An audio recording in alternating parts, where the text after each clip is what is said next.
영국 스코틀랜드에 300년 된 고성이 있습니다. 이곳은 습기와 냉기로 악명 높은 곳이었죠. 수억 원을 들인 독일제 난방 시스템도 해결하지 못한 이 추위를 한국에서 온 한 남자가 단 일주일 만에 잡아냈습니다. 기계가 아닌 흙과 돌만으로 말이에요. 콧대 높은 영국 귀족마저 바닥에 눕게 만든 한국 온돌의 기적. 그 통쾌한 이야기를 지금 시작합니다. 잠깐 시작하기 전에 좋아요와 구독 한 번씩만 눌러주시면 정말 감사하겠습니다. 저는 윌리엄 맥그리거입니다.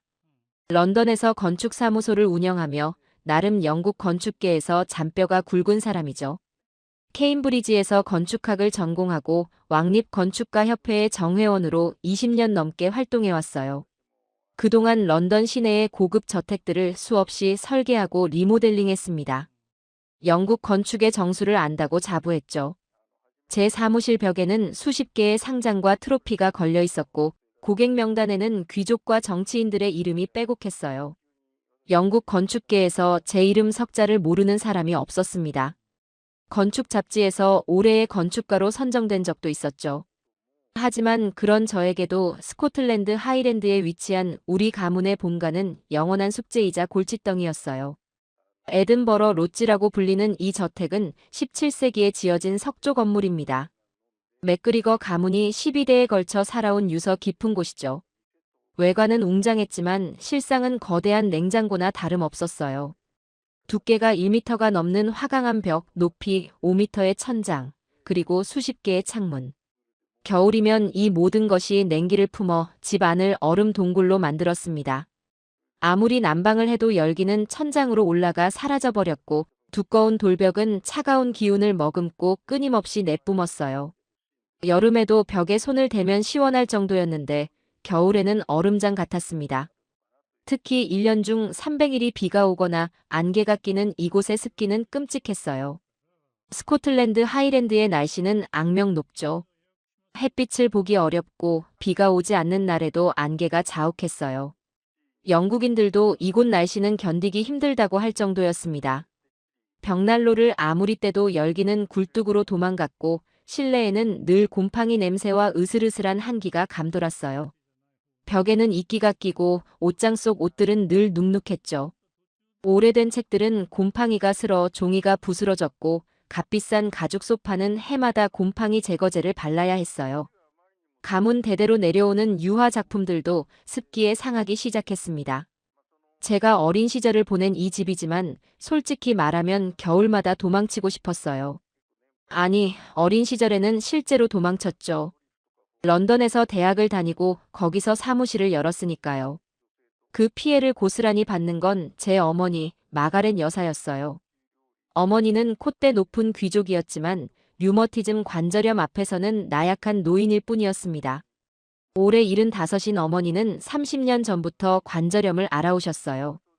특히 비 오는 날이면 무릎이 끊어질 것 같다며 비명을 지르셨죠. 손가락 마디마디가 부어오르고 아침이면 손을 쥐지도 못하셨어요. 밤에는 통증 때문에 두세 번씩 깨셨고 진통제 없이는 하루도 버틸 수 없었습니다.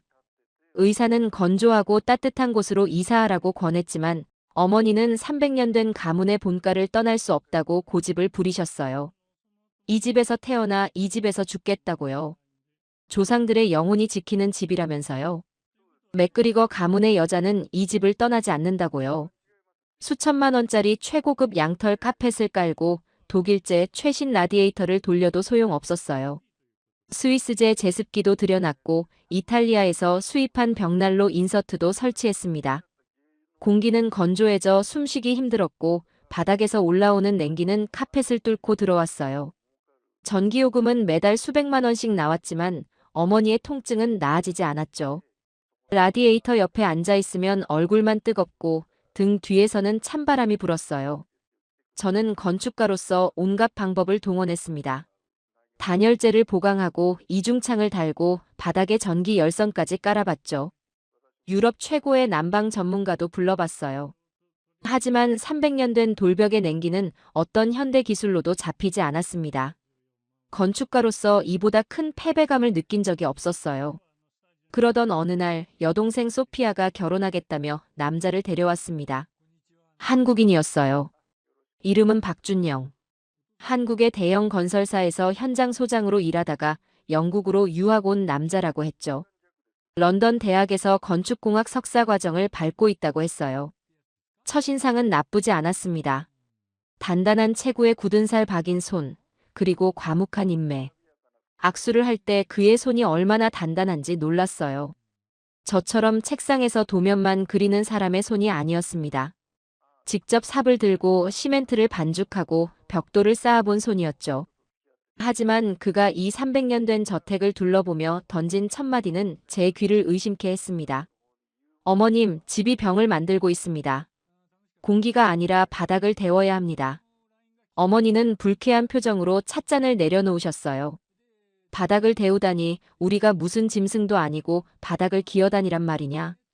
저 역시 코웃음을 쳤죠. 이건 17세기 건축물이네. 자네 나라의 아파트와는 다르다고요. 하지만 준영의 눈은 흔들리지 않았습니다. 그는 마치 전투를 앞둔 군인처럼 비장하게 말했어요. 일주일만 주십시오. 어머님의 통증, 제가 집을 고쳐서 잡겠습니다. 저는 그 말이 허풍이라고 생각했습니다. 제가 10년을 고민해도 못 푼 문제를 이 이방인이 일주일 만에 해결하겠다니요. 하지만 여동생의 애원하는 눈빛에 저는 마지못해 고개를 끄덕였습니다. 실패하면 깨끗이 포기하라는 조건을 달고요. 하지만 그가 이 300년 된 저택을 둘러보며 던진 첫마디는 제 귀를 의심케 했습니다. 어머님, 집이 병을 만들고 있습니다. 공기가 아니라 바닥을 데워야 합니다. 어머니는 불쾌한 표정으로 찻잔을 내려놓으셨어요.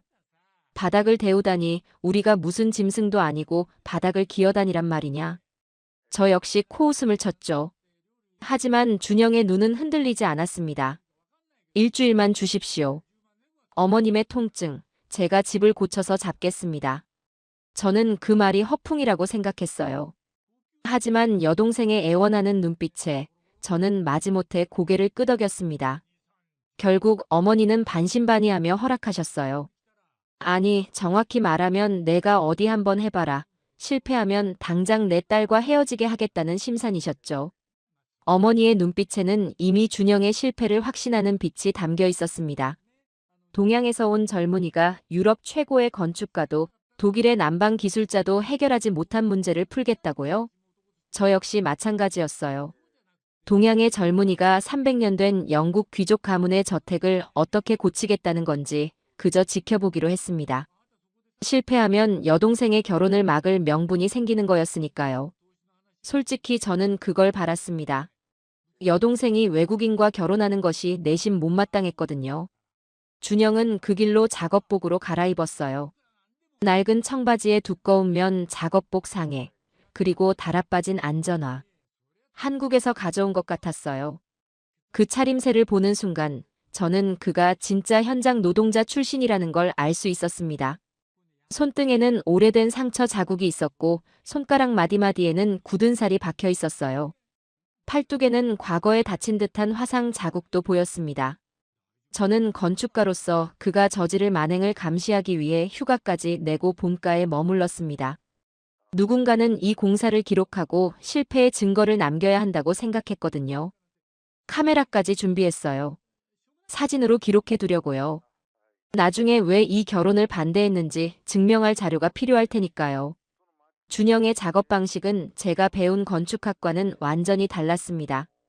그는 먼저 어머니가 주로 머무는 별채의 바닥재를 뜯어냈어요. 수백 년 된 참나무 마루가 뜯겨나갈 때 어머니는 비명을 지르셨습니다. 이 마루가 얼마나 오래된 건데. 17세기부터 우리 가문의 발이 닿은 곳이야. 선조들의 발자국이 담긴 곳이란 말이다. 우리 증조 할머니도 이 마루 위를 걸으셨어. 하지만 준영은 멈추지 않았어요. 묵묵히 마치 수술대 위의 외과 의사처럼 정확하게 움직였죠. 어머님, 마루는 제가 다시 깔아드리겠습니다. 더 좋은 상태로요. 그의 목소리는 차분했지만 단호했어요. 그의 손놀림은 거칠면서도 정교했어요. 그는 바닥을 깊게 파내더니 단열재를 깔고 그 위에 뱀처럼 구불구불한 파이프를 깔기 시작했습니다. 파이프의 간격은 정확히 15cm였고 굴곡은 매끄러웠어요. 마치 미리 설계된 것처럼 척척 맞아 들어갔죠. 저는 팔짱을 끼고 비아냥거렸습니다. 파이프 몇 개 깐다고 이 돌집에 냉기가 잡힐 것 같나? 연력학적으로 열은 위로 올라가게 되어 있어. 바닥에 열을 가두는 건 에너지 낭비라고. 케임브리지에서 배운 연력학 지식을 총동원해서 그를 공격했죠. 준영은 땀에 젖은 얼굴로 저를 올려다보며 답했습니다. 형님, 서양의 열은 머리를 뜨겁게 하지만 한국의 열은 발을 잡습니다. 두한종열이라고 하죠. 머리는 차갑고 발이 따뜻해야 피가 돕니다. 이 집은 지금 피가 멈춰 있어요. 혈액순환이 안 되는 환자처럼요. 집도 사람처럼 혈액순환이 필요합니다. 저는 그 말을 이해하지 못했습니다. 피가 멈췄다니 집이 무슨 생명체라도 된단 말인가요? 하지만 그의 눈빛은 진지했어요. 농담이 아니었습니다. 그는 정말로 이 집을 살아있는 유기체로 보고 있었어요. 그는 묵묵히 자갈을 채우고 그 위에 시멘트와 황토를 섞은 반죽을 붓기 시작했어요. 황토는 한국에서 직접 공수해 온 것이라고 했습니다. 비행기 짐으로 수십 킬로그램의 흙을 가져오다니 저는 그의 집착에 놀랐어요. 추가 수화물 요금만 해도 상당했을 거예요. 대체 흙이 뭐가 다르다고요? 그는 대답했죠. 한국의 황토에는 원적 외선이 나옵니다. 사람 몸에 좋아요. 저희 할머니도 황토방에서 사셨는데 90까지 건강하게 사셨습니다.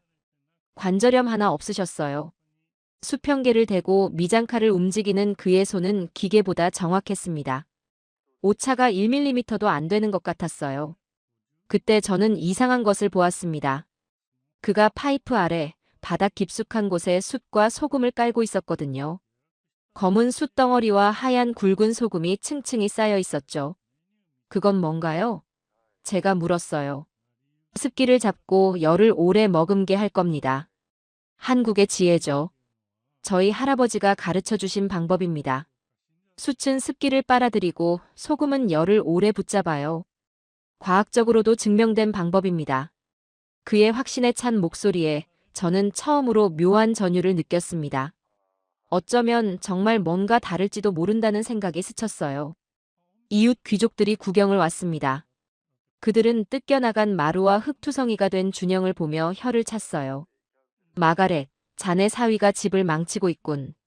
바닥 난방이라니 로마 시대에나 쓰던 거 아닌가. 동양에서 온 친구라 문화를 잘 모르는구먼. 영국 신사는 벽난로 앞에서 위스키를 마시는 법이지. 바닥에 기어다니는 건 개나 하는 짓이야. 한 귀족은 코웃음을 치며 말했어요.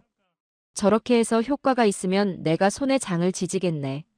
그들의 조롱에도 준영은 묵묵히 작업을 이어갔습니다. 단 한 번도 그들을 쳐다보지 않았어요. 오직 바닥만 바라보며 손을 움직였죠. 마치 세상에 자신과 이 바닥만 존재하는 것처럼요. 그 집중력이 저를 압도했습니다. 저라면 저런 조롱에 분노했을 텐데 그는 눈 하나 깜짝하지 않았어요. 어쩌면 한국에서도 이런 비아냥을 수없이 들어왔는지도 모릅니다. 그래서 무감각해진 건지도요. 공사는 밤낮 없이 진행됐어요. 준영은 인부도 쓰지 않고 혼자서 모든 걸 처리했습니다. 남의 손을 빌리면 정성이 샌다는 알 수 없는 한국 속담을 대면서요. 제가 인부를 구해줄까요? 했더니 고개를 저었어요. 이건 제 손으로 해야 합니다. 어머님을 위한 거니까요. 저는 그 말이 미신 같다고 생각했지만 그의 눈빛은 진지했습니다. 새벽 5시에 일어나 밤 12시까지 일하는 그의 모습을 보면서 저는 점점 그를 다르게 보기 시작했어요. 이 사람은 진심이구나. 단순히 여동생과 결혼하기 위해서가 아니라 정말로 어머니의 고통을 덜어드리고 싶은 거구나. 저는 그의 등을 바라보며 묘한 감동을 느꼈습니다. 저라면 저렇게까지 할 수 있을까요? 별채 바닥 전체에 촘촘히 깔린 파이프는 마치 인체의 혈관 같았어요. 빨간 파이프와 파란 파이프가 교차하며 차가운 석조 건물의 심장부에 뜨거운 피를 돌게 할 준비가 끝나가고 있었죠. 파이프의 총 길이만 해도 수백 미터는 될 것 같았어요. 한치의 오차도 없이 정교하게 배치된 파이프들이 마치 예술 작품처럼 보였습니다. 이건 기술이 아니라 예술이었어요. 저는 매일 그의 작업을 지켜보았습니다. 처음에는 감시하려는 목적이었지만 어느새 그의 손놀림에 매료되어 있었어요. 그의 손은 거칠었지만 그 안에 담긴 정성은 예술가의 것이었습니다. 한 땀 한 땀 정성을 들이는 장인의 손이었죠. 케임브리지에서 건축을 배운 저도 저런 손놀림은 본 적이 없었어요. 준영은 하루에 3끼를 제대로 먹지도 않았어요. 샌드위치 하나로 점심을 때우고 저녁에는 커피 한 잔으로 버텼죠. 여동생 소피아가 음식을 가져다 주어도 그는 일하다가 잠깐 먹고 바로 다시 일했습니다.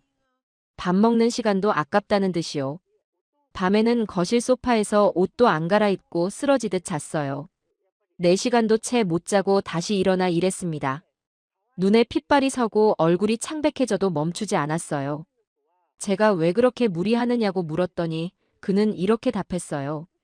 어머님이 아프신 동안 하루라도 빨리 따뜻하게 해드리고 싶습니다. 한국에서는 부모님이 춥게 주무시면 자식된 도리가 아니라고 하거든요. 효도의 기본은 부모님을 따뜻하게 해드리는 거예요. 그 말에 저는 할 말을 잃었습니다. 이 젊은이는 아직 결혼도 하지 않은 장인어른을 위해 자신의 몸을 혹사하고 있었어요. 준영은 표면을 매끄럽게 다듬고 그 위에 어머니가 좋아하시던 고풍스러운 문양의 장판을 깔았습니다. 한국에서 공수해온 특수 한지 장판이라고 했어요. 갈색 바탕에 전통 문양이 은은하게 새겨진 장판이었죠. 학과 구름 문양이었습니다. 저는 그 장판을 만져보았어요. 뽀송뽀송하면서도 부드러운 촉감이었습니다. 영국의 어떤 바닥재와도 달랐어요. 나무도 아니고 돌도 아니고 카펫도 아닌 묘한 질감이었습니다. 마치 살아있는 것을 만지는 느낌이었죠. 이게 한지라는 건가요? 네, 당나무 껍질로 만든 종이입니다. 1000년이 지나도 썩지 않아요. 한국의 고려시대 문서가 아직도 남아있는 이유죠. 이 장판은 제가 한국의 전통 공방에서 특별히 주문 제작한 거예요. 공사가 마무리될 즈음 준영은 보일러실을 개조했습니다. 기존 기름 보일러에 자신이 직접 설계한 분배기를 연결했어요. 복잡해 보이는 밸브와 계기판이 달린 장치였죠. 작은 컴퓨터 같은 것도 연결되어 있었습니다.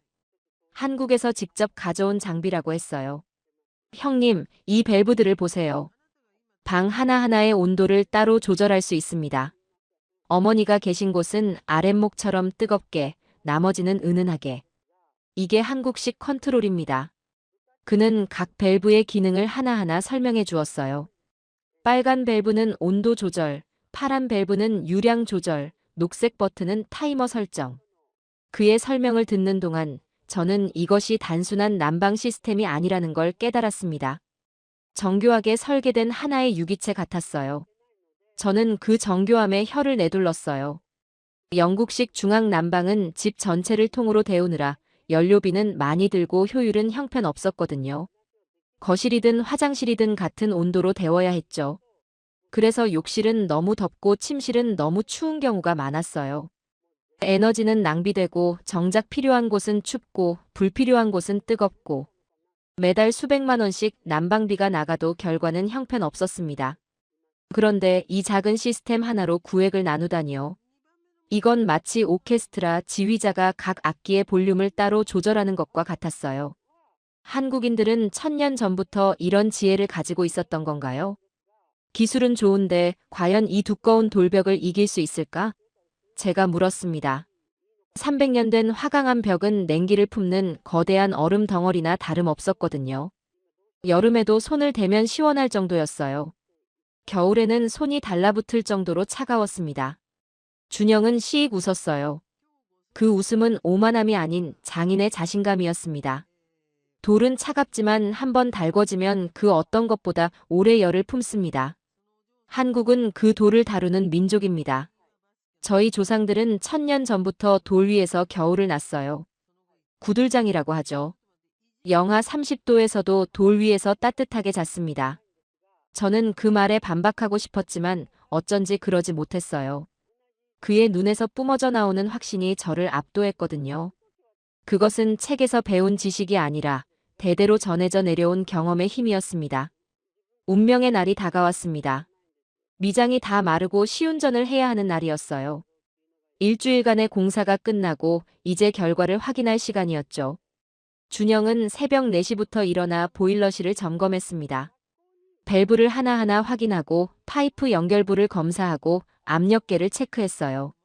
손전등을 들고 바닥 및 배관까지 꼼꼼히 살폈습니다. 그의 얼굴에는 긴장감이 가득했어요. 당연했죠.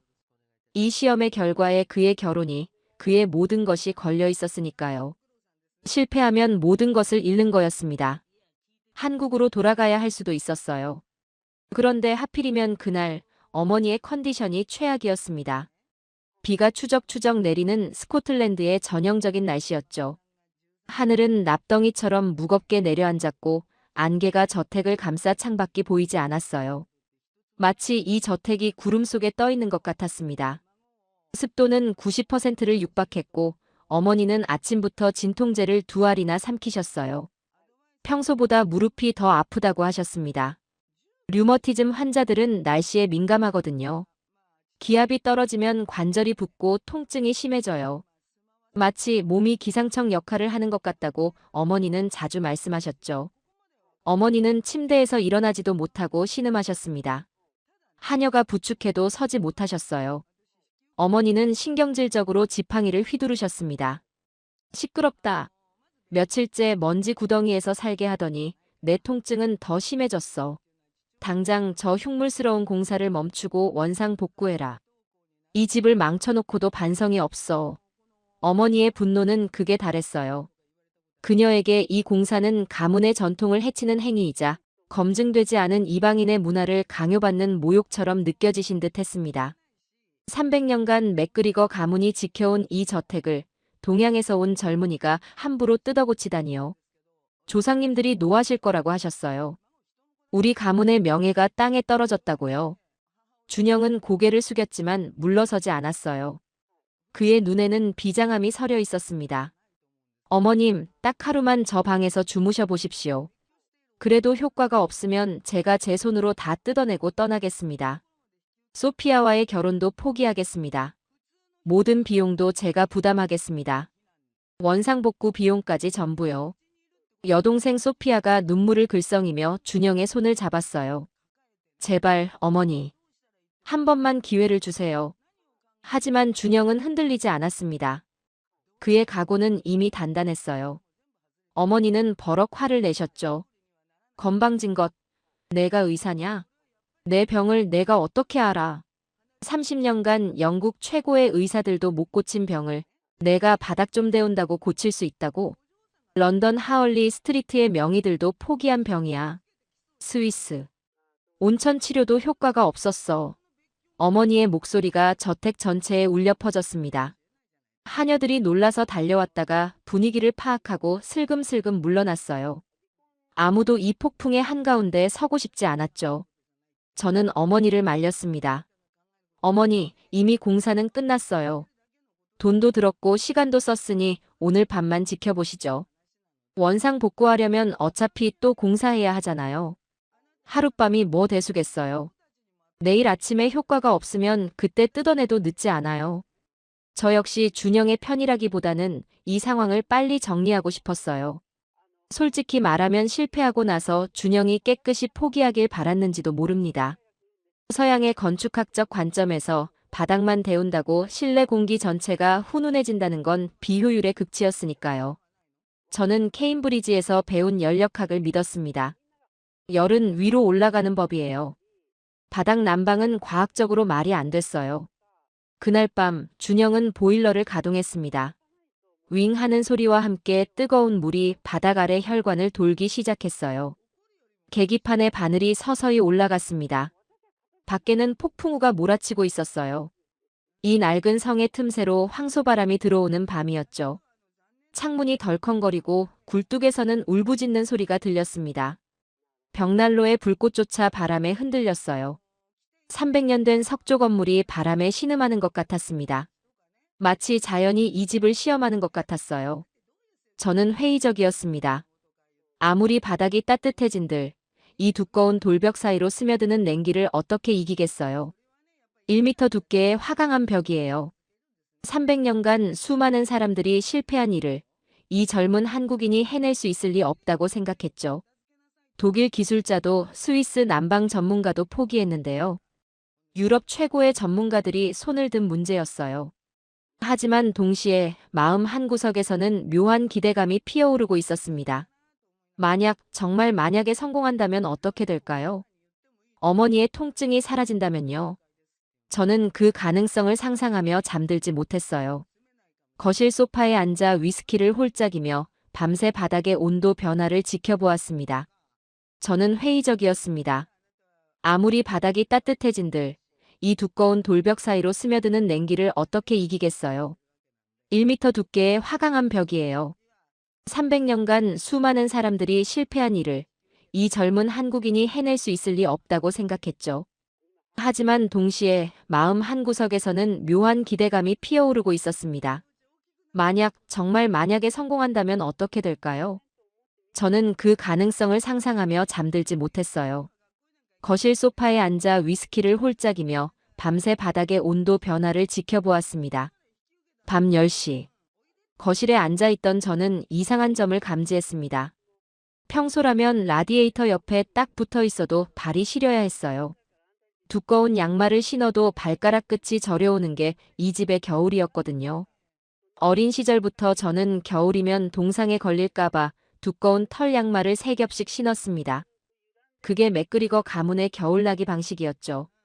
침대에 들어갈 때는 뜨거운 물주머니를 안고 자야 했고 아침에 일어나면 이불 밖은 냉동고나 다름없었어요.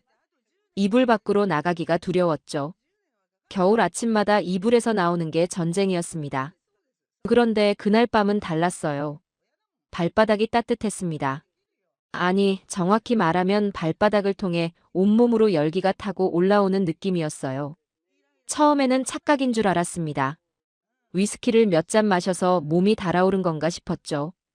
알코올 때문에 혈관이 확장된 거라고 생각했어요. 내가 취한 건가? 하지만 저는 바닥에 손을 대보았습니다. 뜨끈했어요. 라디에이터의 건조하고 불쾌한 열기가 아니었습니다. 라디에이터 열기는 피부를 바짝 마르게 하고 얼굴만 뜨겁게 달아오르게 하거든요. 코가 마르고 목이 건조해지는 불쾌한 열기죠. 하지만 이 열기는 달랐어요. 마치 햇볕에 잘 달궈진 조약돌을 안고 있는 듯한 묵직하고 부드러운 열기였습니다. 저는 놀라서 신발을 벗고 맨발로 바닥을 디뎌보았어요. 온기가 발바닥을 타고 종아리까지 퍼져 올라왔습니다. 마치 따뜻한 온천물에 발을 담그는 느낌이었어요. 스코틀랜드의 바스 온천에 갔을 때 느낀 그 온기와 비슷했습니다. 아니, 더 좋았어요. 이게 뭐지? 저는 무의식적으로 바닥에 주저앉았습니다. 영국 신사가 바닥에 앉다니 평소에 저라면 상상도 못할 일이었죠. 바닥은 개와 하인들이 앉는 곳이라고 배웠으니까요. 어린 시절 바닥에 앉았다가 어머니께 호되게 혼난 기억이 떠올랐어요. 윌리엄, 신사는 바닥에 앉지 않는 거야. 하지만 그 온기가 너무 달콤해서 일어설 수가 없었습니다. 엉덩이를 통해 온몸으로 열기가 스며들었어요. 허리에 뻣뻣함이 풀리고 어깨에 긴장이 녹아내렸습니다. 런던 사무실에서 쌓인 스트레스가 바닥으로 빠져나가는 것 같았어요. 20년간 책상 앞에 앉아 도면을 그리며 굳어진 등이 서서히 펴지는 느낌이었습니다. 마치 숙련된 안마사에게 마사지를 받는 것 같았어요. 이게 무슨 마법이지? 어머니의 방으로 조심스럽게 다가갔습니다. 문틈으로 안을 살짝 들여다보았어요. 어머니는 침대가 아닌 준영이 새로 만든 바닥 위에 얇은 요를 깔고 누워 계셨습니다. 원래는 절대 바닥엔 안 눕는다고 호통치셨지만 준영이 한 번만 앉아보라고 사정하는 바람에 억지로 앉았다가 그대로 누워버리신 거였죠. 5분만요, 5분만 앉아보세요. 준영이 그렇게 말했을 때 어머니는 코웃음을 치셨어요. 그런데 앉자마자 눈이 동그래지시더니 그대로 드러누우셨죠. 어머니의 얼굴은 평화로웠어요. 평소에는 잠들어도 통증 때문에 인상을 찌푸리셨는데 그날 밤은 달랐습니다. 편안한 숨소리가 방 안을 채웠어요. 30년 만에 처음 보는 어머니의 평화로운 잠든 얼굴이었습니다. 방 안의 공기는 믿을 수 없을 만큼 쾌적했어요. 훈훈한 기운이 방 전체를 감싸고 돌았습니다. 대류 현상이었죠. 바닥의 열기가 자연스럽게 올라와 찬 공기를 밀어내고 있었어요. 라디에이터가 얼굴만 뜨겁게 하고 코를 마르게 했다면 이 온돌이라는 시스템은 공기의 질감 자체를 바꿔놓았습니다. 눅눅했던 습기는 온데간데 없고 뽀송뽀송한 기운만이 가득했어요. 숨을 들이쉴 때마다 맑은 공기가 폐를 채웠습니다. 마치 봄날의 초원에서 숨을 쉬는 것 같았어요. 300년간 이 집에 배어있던 곰팡이 냄새도 사라진 것 같았습니다. 대신 은은한 황토 냄새가 코끝을 간지렸어요. 마치 한국의 시골집에 온 것 같은 느낌이었습니다. 그때 어머니의 방문이 살짝 열려 있는 것을 보았습니다. 준영이 문 밖에서 쪼그리고 앉아 보일러 컨트롤러를 지키고 있었어요. 손에는 온도계와 습도계가 들려 있었습니다. 작은 수첩에 뭔가를 적고 있었죠. 10분마다 온도와 습도를 체크하고 기록하고 있었어요. 혹시라도 온도가 너무 높거나 낮을까봐 밤새 보초를 서고 있는 것이었습니다. 그의 눈은 충혈되어 있었고 얼굴은 피곤으로 창백했어요. 일주일간의 공사로 체중이 5kg은 빠진 것 같았습니다. 광대뼈가 도드라지고 눈이 움푹 들어가 있었어요. 하지만 그는 자리를 떠나지 않았습니다. 마치 군인이 초소를 지키듯이요. 저는 그 뒷모습에서 묘한 감동을 받았습니다. 저건 기술자의 의무감이 아니었어요. 가족을 지키려는 가장의 무게감이었죠. 아직 결혼도 하지 않은 그가 미래의 장인 어른을 위해 밤을 새우고 있었습니다. 저는 슬그머니 그 옆에 앉았어요. 처음으로 그와 나란히 앉아보는 거였습니다. 왜 앉아나요? 제가 물었죠. 준영은 피곤한 눈으로 웃으며 답했습니다. 첫날 밤이 중요합니다. 돌이 열을 머금는 시간이거든요. 오늘 밤을 넘기면 괜찮아질 겁니다. 돌이 한번 따뜻해지면 이틀은 열을 품고 있어요. 보일러를 꺼도 바닥은 따뜻합니다. 한국에서는 이걸 추결이라고 해요. 저희 조상들의 지혜죠. 저는 그 말에 고개를 끄덕였어요. 처음으로 그를 인정하는 마음이 생겼습니다. 아니, 인정을 넘어 존경심마저 느꼈습니다. 저는 그에게 담요를 가져다 주었어요. 춥지 않나요? 그는 고맙다는 말 대신 환하게 웃었습니다. 다음 날 아침, 기적은 현실이 되어 나타났습니다. 보통 비 오는 날 아침이면 어머니는 관절이 굳어 침대에서 일어나는 데만 30분이 걸렸어요. 하녀가 부축해야 겨우 첫 발을 떼셨죠. 무릎이 아파서 비명을 지르시고 손가락이 굳어서 찻잔도 못 드셨습니다. 아침마다 진통제를 2알씩 삼키는 것이 30년간 이어진 어머니의 일상이었어요. 의사는 이 정도 류머티즘은 평생 관리해야 한다고 했습니다. 완치는 불가능하다고요. 그런데 그날 아침 저는 부엌에서 달그락거리는 소리에 잠을 깼습니다. 처음에는 하녀가 아침 준비를 하는 줄 알았어요. 무슨 일인가 싶어 허둥지둥 내려가 보니 믿을 수 없는 광경이 펼쳐져 있었어요. 어머니가 직접 홍차를 타고 계셨습니다. 지팡이는 식탁 의자에 걸쳐진 채였죠. 5년 만에 처음으로 지팡이 없이 걸으시는 모습이었어요. 발걸음도 가벼워 보였습니다. 어머니의 손은 찻잔을 들고 있었고 그 손은 떨리지 않았습니다. 평소라면 찻잔을 들다가 떨어뜨리시기 일쑤였는데요. 뜨거운 차가 손에 쏟아져 화상을 입은 적도 여러 번이었죠. 찻잔 몇 개를 깨뜨리셨는지 모릅니다. 어머니, 괜찮으세요? 저의 놀란 물음에 어머니는 믿기지 않는 표정으로 자신의 무릎을 만지작거리셨어요. 얼굴에는 10년 만에 처음 보는 홍조가 돌았습니다. 생기가 돌아온 얼굴이었어요. 10년은 젊어 보이셨습니다. 윌리엄, 정말 이상하구나. 밤새 누가 내 허리를 뜨거운 수건으로 마사지해 준 것 같아. 관절마다 뜨끈한 찜질을 한 것처럼 몸이 풀렸어. 한 번도 깨지 않고 잤어. 30년 만에 처음이야. 진통제 없이 아침을 맞은 것도 기억이 안 날 정도야. 꿈인 줄 알았어. 일어났을 때 내가 천국에 온 줄 알았다. 어머니의 눈에는 눈물이 그렁그렁 맺혀 있었어요. 30년간 통증에 시달리며 밤마다 깨어났던 분이 처음으로 아침까지 푹 주무신 거였죠. 그 기쁨이 얼마나 크셨을까요? 저도 눈시울이 붉어졌습니다. 어머니가 이렇게 기뻐하시는 모습을 본 게 얼마만인지 모르겠어요. 어머니는 찻잔을 들고 별채 쪽을 바라보셨어요. 마침 준영이 부스스한 얼굴로 나오고 있었습니다. 밤새 한숨도 못 잔 눈치였죠. 눈 밑에는 시퍼런 다크서클이 내려앉았고 얼굴은 피곤으로 푸석푸석했어요. 눈이 충혈되어 빨갛게 되어 있었습니다. 옷은 구겨지고 머리카락은 헝클어져 있었어요. 일주일간의 노동과 밤샘으로 초췌해진 모습이었습니다. 5kg은 빠진 것 같았어요. 하지만 그의 눈빛은 빛나고 있었습니다. 어머니가 주무시는 방의 온도와 습도를 밤새 체크하며 지켜봤을 테니까요. 성공했다는 것을 알고 있었던 거죠. 그 눈빛에는 승리의 기쁨이 담겨 있었어요. 어머니는 준영에게 다가가셨어요. 평소의 날 선 눈빛은 사라지고 없었습니다. 그 자리에는 놀라움과 부끄러움과 그리고 깊은 감사함이 뒤섞인 복잡한 표정이 자리 잡고 있었죠. 일주일간 준영에게 쏟아부었던 차가운 말들이 떠올랐을 거예요. 그 모진 말들에도 불구하고 묵묵히 일해준 이 젊은이에 대한 미안함도 있었을 겁니다. 박서방. 네, 어머님. 불편하셨습니까? 온도를 좀 낮출까요? 아니면 더 올릴까요? 뭐든 말씀만 하세요. 준영이 긴장하며 물었어요. 그의 목소리가 떨리고 있었습니다. 합격인지 불합격인지 기다리는 수험생 같았죠. 그의 손도 미세하게 떨리고 있었어요.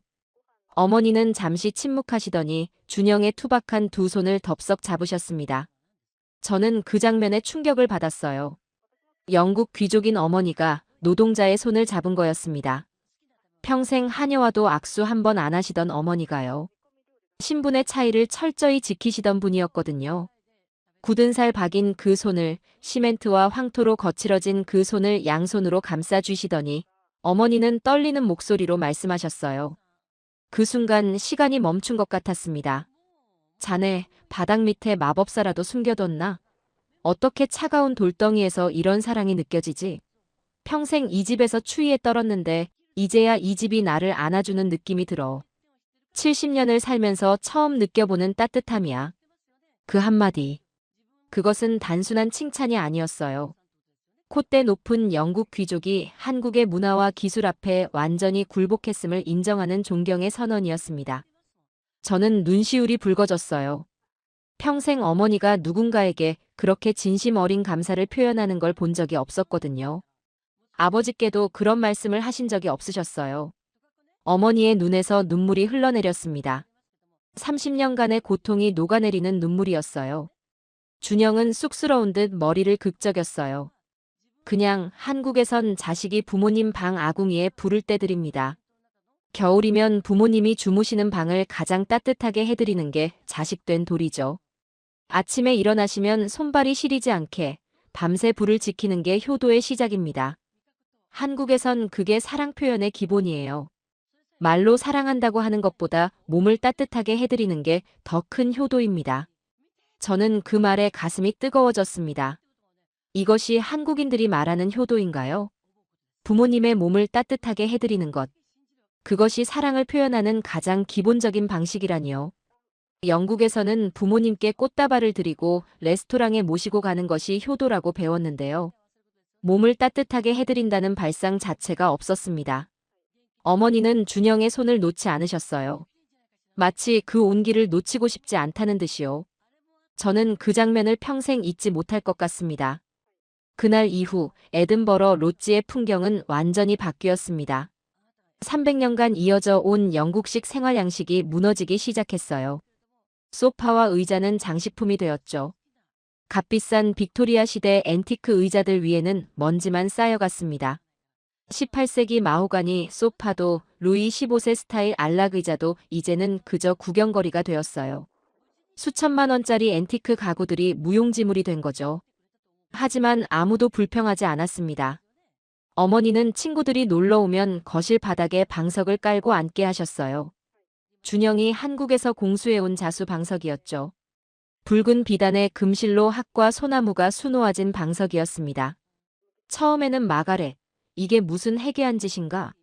바닥에 앉다니. 우리가 인도인도 아니고 아시아 사람들처럼 바닥에서 생활하라고? 300년 전통의 맥그리거 가문이 바닥에 앉는다니. 하고 기겁하던 친구들도 엉덩이를 바닥에 붙이는 순간 표정이 변했어요. 어머, 이거 왜 이렇게 따뜻해? 꼭 온천에 들어와 있는 것 같아. 무릎 아픈 사람에게 이거 완전 천국이야. 허리 디스크 있는 내 남편도 데려와야겠어. 우리 저택에도 이거 설치할 수 있을까? 귀족 부인들이 바닥에 앉아 킥킥거리며 웃는 모습은 정말 진풍경이었어요. 그녀들은 차를 마시다 말고 바닥에 드러눕기까지 했습니다. 평생 등을 곧게 펴고 소파에만 앉던 70대 귀족 부인들이 바닥의 매력에 빠져버린 거죠. 한 분은 집에 가기 싫다고 떼를 쓰셨어요. 마가렛, 오늘 여기서 자고 가면 안 될까? 이 바닥이 너무 좋아서 떠나기가 싫어. 이 장에서 준영이 깔았던 숯과 소금의 효능 덕분인지 집안의 고질적인 곰팡이 냄새는 완전히 사라졌습니다. 300년간 벽과 바닥에 스며들었던 그 퀴퀴한 냄새가 사라진 거예요. 손님들마다 이 집에 들어오면 코를 찡그리셨는데 이제는 아무도 그러지 않았어요. 오히려 향기롭다고들 하셨습니다. 대신 은은한 황토 냄새와 차 향기가 그 자리를 채웠어요. 벽의 이끼도 말라 떨어지기 시작했고 옷장 속 옷들은 더 이상 눅눅하지 않았습니다. 값비싼 캐시미어 코트에 곰팡이가 피는 일도 없어졌죠. 드라이클리닝 비용이 확 줄었어요. 어머니의 불면증 약도 진통제도 쓰레기통으로 들어갔습니다. 30년간 달고 살던 약들이요. 약값만 해도 한 달에 수십만 원이었는데요. 주치의도 놀랐어요. 어떻게 이렇게 좋아지셨냐고 무슨 비밀이 있냐고 물으셨죠. 바닥을 바꿨다고 하니까 믿지 않으셨어요. 소문은 빠르게 퍼졌어요. 런던의 재건축주들이 전화를 걸어오기 시작했습니다. 윌리엄, 자네 본가에 설치했다는 그 코리안 히팅 시스템 말이야. 우리 별장에도 가능할까? 습기 때문에 미치겠어. 100년 된 우리 저택도 될까? 아내가 류머티즘으로 고생하는데 효과가 있을까? 비용은 얼마나 들까? 저는 웃으며 답했어요. 죄송하지만 그건 기계만 사서 되는 게 아닙니다. 시공할 수 있는 장인이 제 매제 하나뿐이라서요. 예약이 1년은 밀려 있습니다. 정말로 예약이 쇄도했어요. 일주일 만에 20건이 넘는 문의가 들어왔습니다. 영국 전역에서 연락이 왔어요. 스코틀랜드뿐만 아니라 웨일스, 아일랜드에서도요. 언론에서도 관심을 보였습니다. 영국의 건축 전문지에서 기사를 쓰고 싶다며 연락이 왔어요. 한국식 온돌이 영국 귀족 가문의 300년 된 저택을 어떻게 바꿨는지 취재하고 싶다고요. BBC 라디오에서도 연락이 왔습니다. 가디언지에서도 인터뷰 요청이 왔어요. 런던의 유명 잡지사에서도 문의가 쏟아졌습니다. 저는 처음에 망설였지만 어머니의 격려에 인터뷰를 수락했어요. 세상에 알려야 해. 이 놀라운 한국의 기술을. 어머니가 그렇게 말씀하셨죠. 기사가 나간 후 준영의 이름은 영국 건축계에 알려지기 시작했습니다. K플로어라는 별명까지 붙었죠. 한국에서 온 바닥 난방, K플로어. 영국인들 사이에서 유행어가 되었어요. K팝, K드라마에 이어 이제 K플로어라니요. 준영은 이제 우리 가문의 영웅이 되었어요. 그가 고친 건 낡은 바닥이 아니라 우리 가족의 차갑게 식어있던 유대감이었습니다.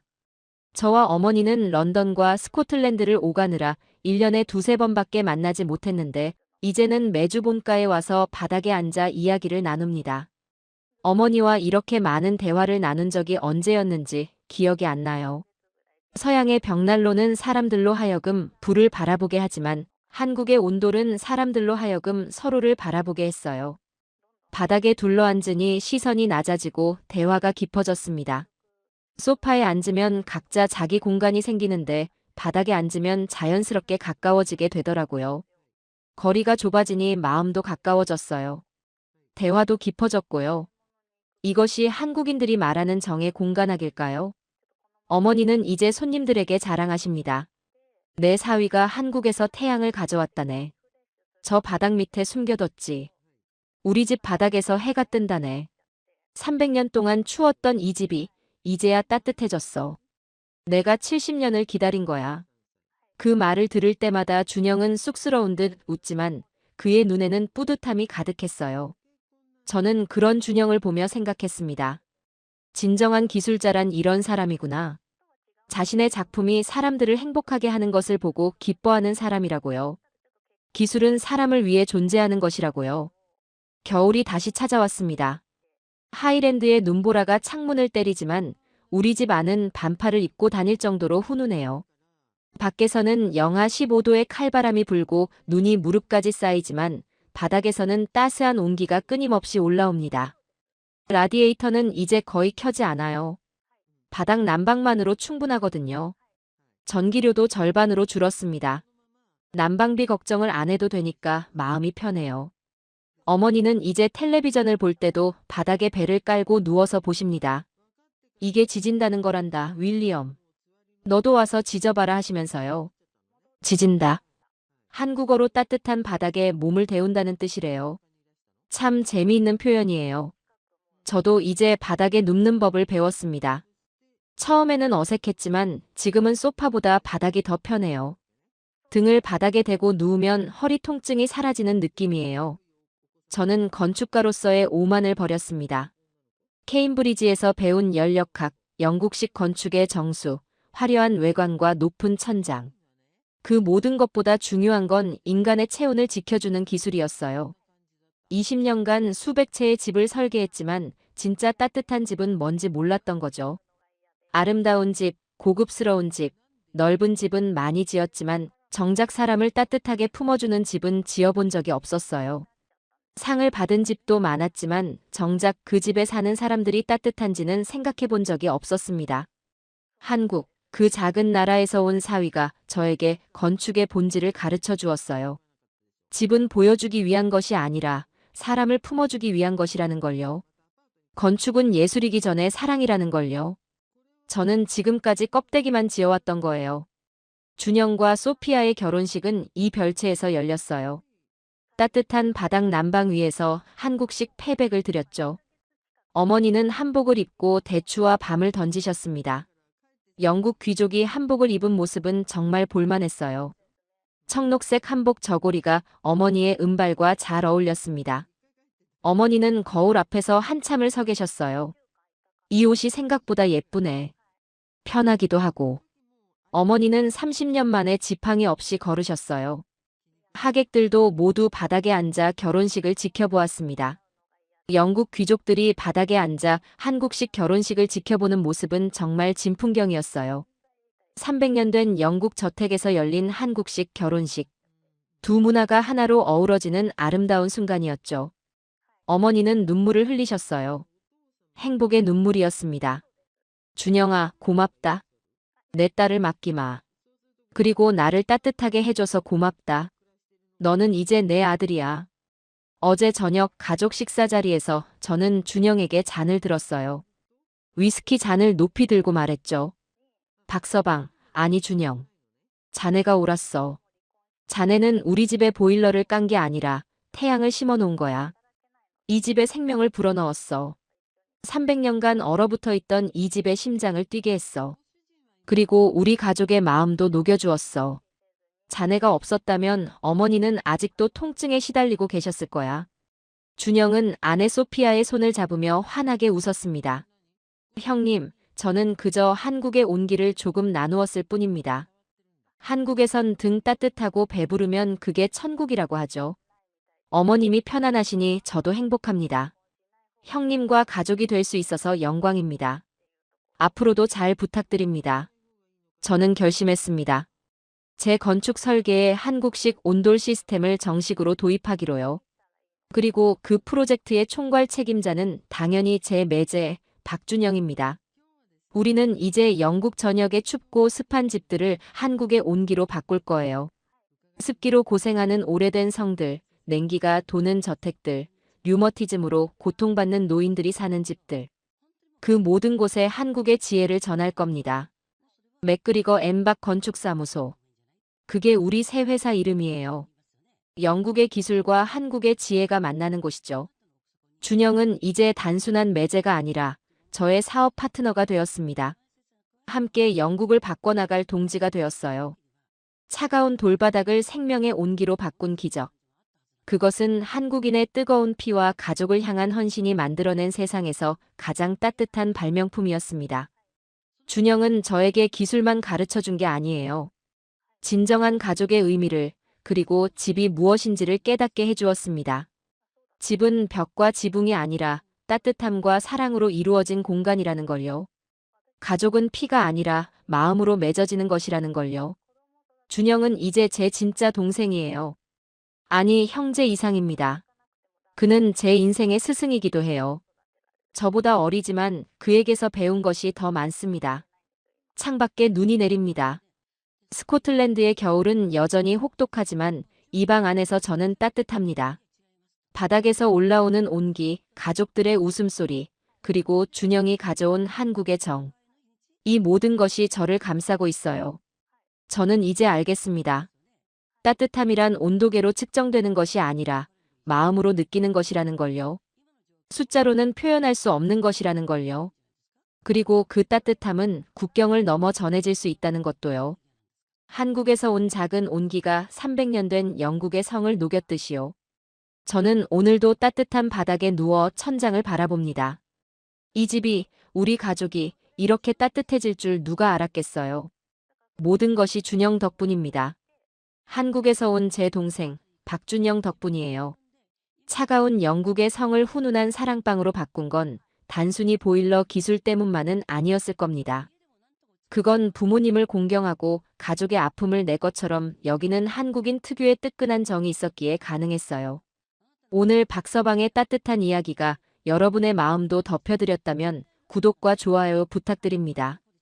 여러분이 눌러주시는 좋아요 하나가 대한민국을 알리는 더 큰 힘이 됩니다.